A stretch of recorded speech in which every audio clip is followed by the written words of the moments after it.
Assalamualaikum warahmatullahi wabarakatuh.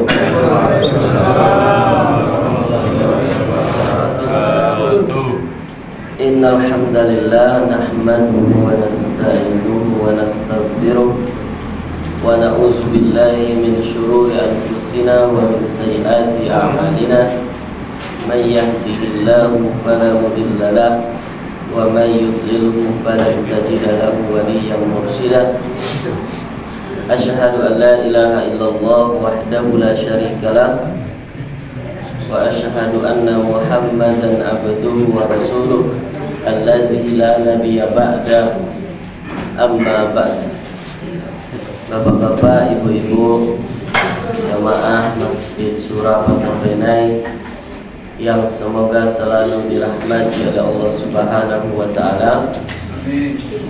Pertama sekali, marilah sama-sama kita bersyukur kepada Allah atas segala limpahan nikmat, rahmat, hidayah serta taufik yang Allah berikan kepada kita. Mudah-mudahan seluruh kenikmatan tersebut dapat menambah keimanan dan ketakwaan kita kepadanya. Salawat beriringkan mutiara salam kita kirimkan kepada Nabi kita yang mulia, Nabi Muhammad sallallahu alaihi wasallam. Mudah-mudahan kita semua termasuk di antara umat beliau yang mendapatkan petunjuk selama hidup di dunia dan pada hari kiamat nanti mendapatkan syafaat dari. Amin ya rabbal alamin. Amin ya rabbal alamin. Bapak-bapak, ibu-ibu, jamaah subuh yang dirahmati oleh Allah Subhanahu wa taala, pada kesempatan subuh yang penuh berkah ini, pembahasan yang akan kita sampaikan adalah terkait dengan rukun-rukun ibadah puasa. Kalau minggu lalu saya sampaikan tentang ibadah puasa itu berdasarkan dalil dari Al-Quran dan juga dari hadis-hadis Rasulullah SAW. Maka dalam ibadah puasa, sebagaimana ibadah-ibadah lainnya itu, ada yang disebut dengan syarat dan rukun. Ada syaratnya, ada rukunnya. Nah, pada kesempatan subuh kali ini, insyaallah kita akan membahas syarat dan rukun ibadah puasa. Syarat itu ada syarat wajib dan ada yang disebut dengan syarat sah. Kalau syarat wajib itu orang-orang yang diwajibkan oleh Allah Subhanahu wa taala untuk melakukan ibadah puasa.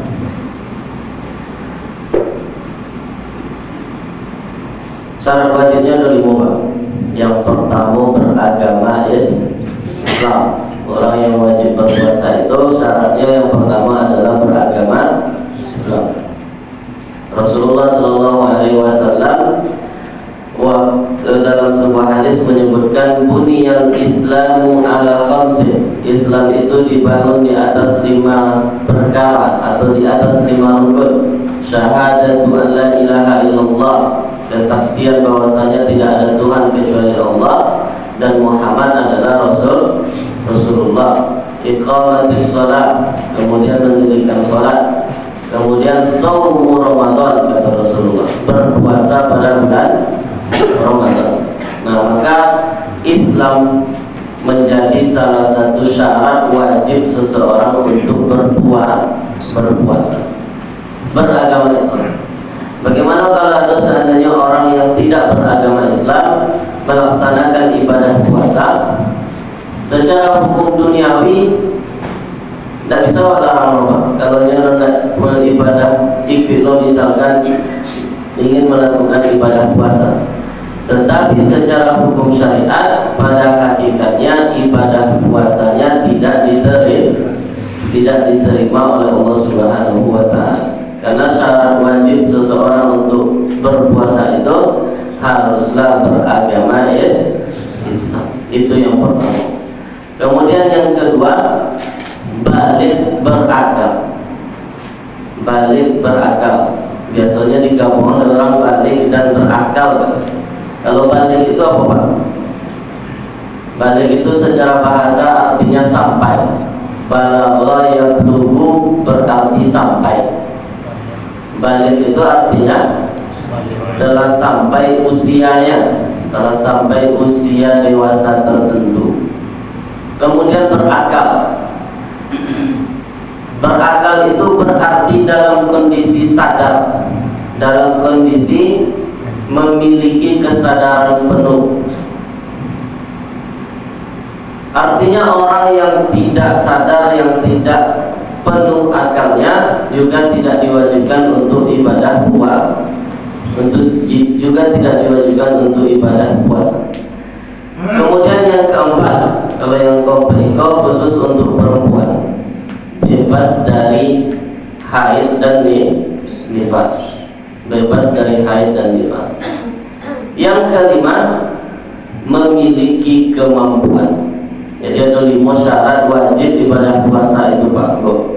Yang pertama beragama Islam, yang kedua berbalik, kemudian yang ketiga berakal, kemudian yang keempat bersih dari haid dan nifas bagi perempuan, kemudian yang kelima dalam kondisi mampu. Makanya Allah Subhanahu wa taala berfirman, wa 'alal ladzina yutiqunahu fidyatun ta'amu miskin. Bagi orang yang tidak mampu melakukan ibadah puasa, fidyatun ta'amu miskin, maka boleh baginya untuk membayar fidyah sebagai pengganti puasa. Kalau tidak mampu beribadah puasa, maka boleh baginya membayar fidyah atau wajib membayar fidyah. Contohnya orang tua yang sudah tidak mampu untuk berpuasa. Kalau dia berpuasa menyebabkan bertambah lemah atau bertambah sakit, maka orang dalam kondisi seperti itu boleh tidak puasa tapi wajib membayar fidyah. Orang sakit yang kalau sakitnya itu dibawa puasa bertambah sakitan, maka orang ini juga boleh tidak berpuasa tapi wajib bayar fidyah. Ta'amu miskin, apa cara bayar fidyahnya? Memberi makan orang miskin. Boleh dalam bentuk makanan langsung, boleh dalam bentuk uang. Bayarkan dengan pakai duit, bayarkan dengan pakai uang. Kemudian dalam salah satu mazhab juga menyebutkan ibu hamil dan menyusui. Ibu hamil dan menyusui juga boleh untuk tidak berpuasa, akan tetapi salah satu mazhab menyebutkan wajib membayar fidyah. Ada yang menyebutkan harus mengganti puasanya, ada yang menyebutkan harus membayar fidyah, ada yang menyebutkan ganti puasa dan bayar fidyah. Kalau aku pribadi lebih cenderung mengikuti mazhab hanya wajib membayar fidyah saja.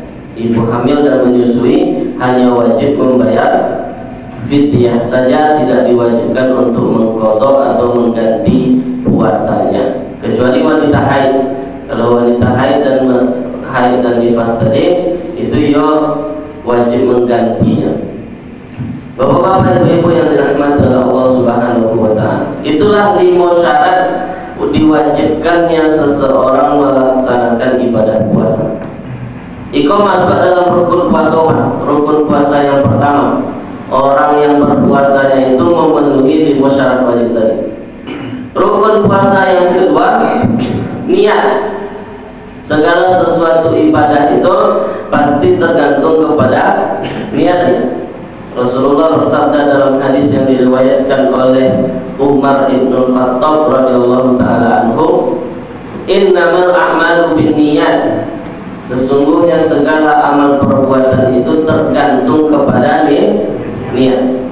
Falikulli imri'in ma nawa, dan setiap orang itu akan mendapatkan apa apa yang dia niatkan, sesuai dengan yang dia niatkan.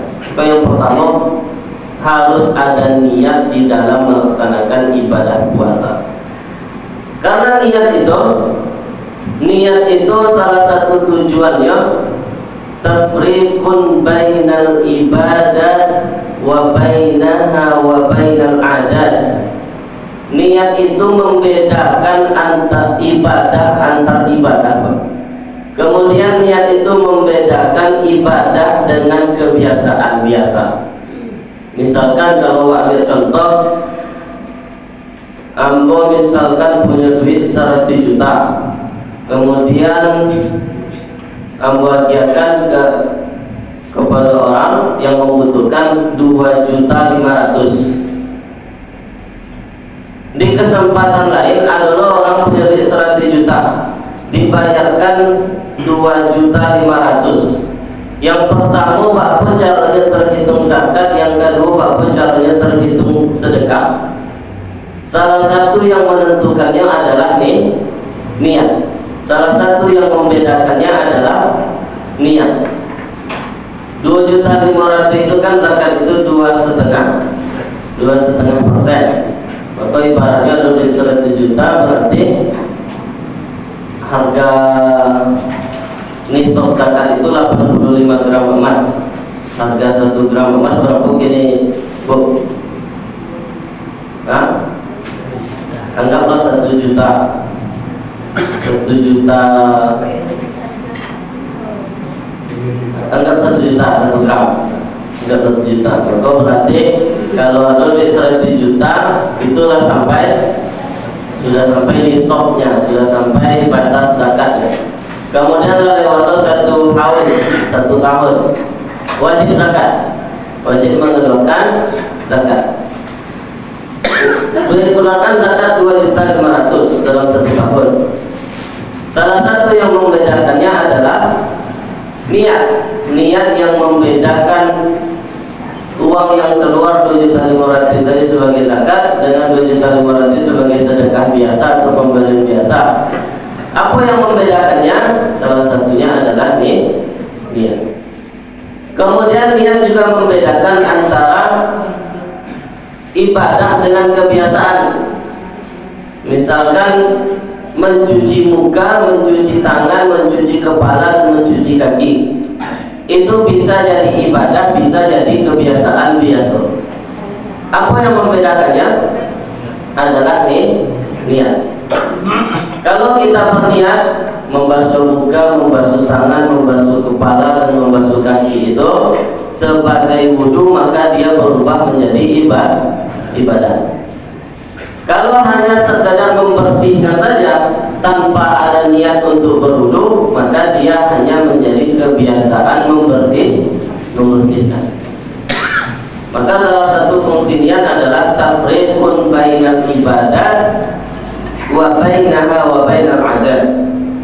Membedakan antar ibadah dengan ibadah yang lainnya, serta membedakan antar ibadah dengan adat atau kebiasaan biasa.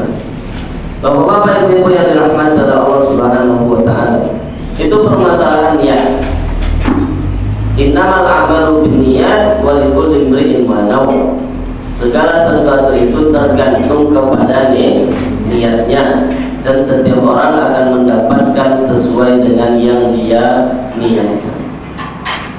Kemudian timbul permasalahan dalam masalah niat itu. Salah satunya adalah niat itu apakah harus dilafalkan atau tidak? Apakah harus dilafalkan atau tidak? Kalau dilafalkan, apakah bunyi niatnya? Bapak-bapak, ibu-ibu yang dirahmati oleh Allah Subhanahu wa taala,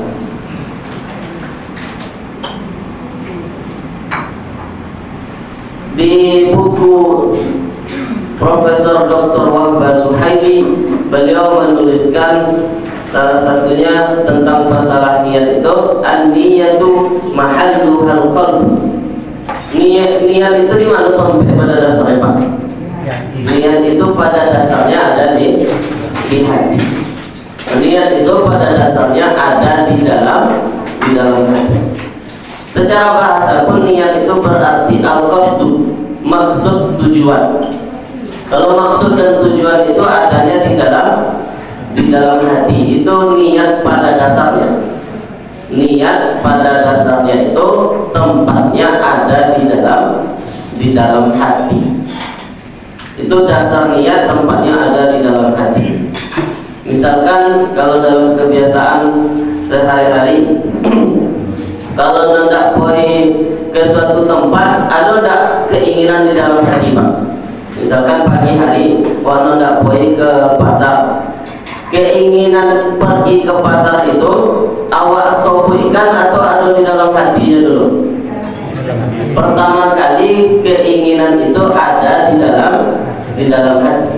Nah, keinginan melakukan sesuatu yang ada di dalam hati itu, itulah yang disebut dengan istilah niat.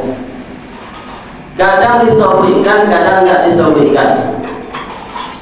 Kalau disobekkan, maka lafal yang keluar dari lisan awak itu hanya sebagai penguat. Kalau niatnya kan ada di dalam hati sebenarnya. Cuman kadang ada orang mensobekkannya. Ambo nak pergi ke pasar.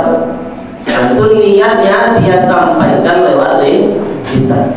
Tapi niat pada dasarnya itu di mana tadi? Ada di hatinya. Setelah disobekkan di dalam hatinya ada keinginan ingin pergi ke pasar. Begitu pula dalam ibadah. Ibadah itu pada dasarnya niatnya itu telah cukup kalau nyola ada berniat di dalam hati. Kalau tak berniatnya di dalam hati, maka mencapai rukun yang pertama, yaitu telah berniat. Cuman kadang untuk menghilangkan keraguan-raguan, termasuk dalam sholat dan ibadah puasa, ada orang yang perlu dibantu dengan ucapan di lisan, biar menghilangkan keraguan-raguan. Maka ada yang berniat nawaitu shauma ghadin an adai fardhi syahri Ramadan imanan lillahi ta'ala. Sengaja aku berpuasa besok hari pada bulan Ramadan karena keimanan dan karena Allah Subhanahu wa ta'ala. Bapak kalau tidak diucapkan niat tersebut, kalau ada niat di dalam hati dan tidak terucapkan niat yang tadi itu, baik dalam bahasa Indonesia atau dalam bahasa Arabnya, secara fikih dia sebenarnya sudah sah, sudah memenuhi rukun ibadah puasanya. Kalau dalam hatinya tidak ada niatnya, tidak berniat di dalam hatinya. Bahkan Profesor Wahab Zuhairi tadi menyebutkan, kamu bacakan bahasa Arabnya, wa tasihun niyatu bi kulli amalin yadullu 'alaiha. Kalau kata beliau, judul bukunya Al-Mu'tamad fi Fiqh Syafi'i. Itu judul bukunya. Pendapat-pendapat yang kredibel dalam mazhab Syafi'i. Beliau menyebutkan tasihun niyatu bi kulli amalin yadullu 'alaiha. Niat itu sebenarnya pun sudah cukup dan telah sah kalau dia melakukan sesuatu yang memiliki indikasi dari niat tersebut. Kalau dia melakukan satu perbuatan atau aktivitas yang mengindikasikan niat dia, walaupun tidak diucapkan tapi ada indikasi niat dari perbuatannya itu, maka hal tersebut sudah terhitung sah dan cukup, kata beliau. Contohnya, pagi-pagi makan sahur, sebelum subuh makan sahur, atau sebelum subuh minum, tidak sempat makan tetapi hanya cukup untuk minum saja. Maka perbuatan makannya itu, perbuatan minumnya itu sudah mengindikasikan adanya niat di dalam hati. Jagonya sebelum subuh, kemudian makan sahur, kemudian minum, tidak diucapkan dari dalam lisannya, tapi hanya di dalam hatinya saja. Maka perbuatan makan pagi sahurnya itu atau minumnya itu sudah terhitung niat. Adanya indikasi niat di dalam hati. Bapak-bapak, ibu-ibu yang dirahmati oleh Allah Subhanahu wa ta'ala. Kemudian di dalam mazhab Syafi'i terkait masalah niat itu Ada yang disobek dengan istilah at-tabyid. Apa nama istilahnya Pak? Tabyid. Apa itu tabyid? Melakukan niat pada malam hari bulan puasa. Itu yang membedakan puasa Ramadan itu secara umum puasa wajib dengan puasa sunnah. Kalau puasa sunnah itu bisa niatnya di pagi hari setelah subuh. Dalam hadis yang diriwayatkan oleh Aisyah radhiyallahu anha, Rasulullah pulang dari suatu pagi ke rumah Aisyah. Kemudian beliau bertanya, hal indaki syai'un fi hadzal yaum, wahai Aisyah, apakah kamu memiliki sesuatu pada hari ini untuk dimakan? Kata Aisyah, la ya Rasulullah, tidak ada yang akan dimakan hari koro ya Rasulullah. Kemudian Rasulullah mengatakan, fa inni idzan shaimun. Rasulullah, kalau begitu ambo hari puasa. Puasa apa yang dilakukan oleh Rasulullah? Puasa sunnah. Puasa sunnah itu niatnya bisa dilakukan di pagi hari. Misalkan sebelum subuh atau malam, lu ada bapak-bapak ibu-ibu dapat niat puasa sunnah misalkan. Tiba-tiba besok paginya setelah salat subuh, ayo mau puasa hari kon. Kalau itu puasa sunnah maka niatnya sah. Kalau puasa wajib enggak? Puasa wajib itu tabyid. Ada niat yang terus diulang setiap malam atau sebelum subuh. Malam hari atau sebelum subuh harus ada niat baru yang timbulkan di dalam hati untuk berpuasa pada besok pagi. Itu istilahnya disebut dengan istilah tabyid. Berniat pada malam hari atau subuh hari sebelum melaksanakan ibadah puasa. Bapak-bapak, ibu-ibu yang dirahmati oleh Allah Subhanahu wa taala, itu terkait dengan masalah niat. Jadi ibadah puasa itu rukunnya salah satunya adalah harus melaksanakan niat. Kalau yang cukup dengan hatinya saja maka insya Allah sudah terpenuhi rukun niatnya. Kalau perlu dibantu dengan lisan, maka tadilah membacakan lafaz atau narasi redaksi niatnya baik dalam bahasa Arab ataupun dalam bahasa Indonesia. Kalau yang biasa ragu-ragu, yang biasa tidak yakin, maka pakai lafaz. Kalau yang biasa dengan niatnya di dalam hati saja, maka itu tidak membutuhkan redaksi niat yang tadi yang membacakan. Bapak-bapak, ibu-ibu jamaah yang dirahmati oleh Allah Subhanahu wa taala.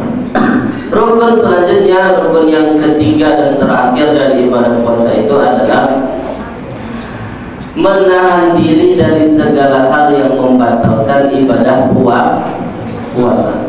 Menahan diri dari segala hal yang membatalkan ibadah puasa. Allah Subhanahu wa taala berfirman di dalam surat Al-Baqarah ayat 186, wa kulu washrabu hatta yatabayyana lakumul khaytul abyadu minal khaytil aswadi minal fajr. Makanlah engkau dan minumlah engkau sampai jelas perbedaan antara benang hitam dan benang putih. Makanlah dan minumlah sampai jelas perbedaan antara benang putih dan benang hitam, yaitu malam hari dan siang hari. Maka batas waktu pelaksanaan ibadah puasa itu setelah terbit fajar. Namun fajarnya disebut dengan fajar shadiq, atau ringkasnya setelah masuk waktu subuh. Setelah masuk waktu subuh, maka pada saat itu dimulailah pelaksanaan ibadah puasa sampai terbenamnya matahari. Tapi hadis itu rata-rata tidak awak praktekkan secara literal, tidak awak praktekkan secara tekstualis. Hadis itu kan menyebutkan sampai jelas, dalil Al-Qur'annya menyebutkan berpuasa itu sampai tahu perbedaan antara benang merah, benang putih dengan benang hitam. Kalau beda perbedaan, kalau masuk waktu pagi, kalau masuk waktu malam. Dalil ini, ayat ini tidak kita praktekkan lagi secara tekstualis. Kenapa? Karena tidak ada orang yang hari ini berpuasa kemudian dia melihat matahari terbenam kemudian baru berbuka. Ada yang mempraktekkan model begini loh Pak? Tidak ada yang mempraktekkan tengok matahari waktu fajar telah terbit man. Berarti dah mulai berpuasa. Betul ada berbuka, tengok dulu matahari telah terbenam.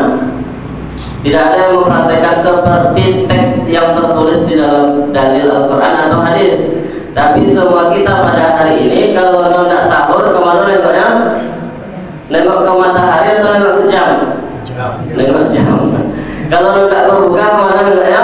Nengok matahari terbenam atau nengok jam? Nengok jam.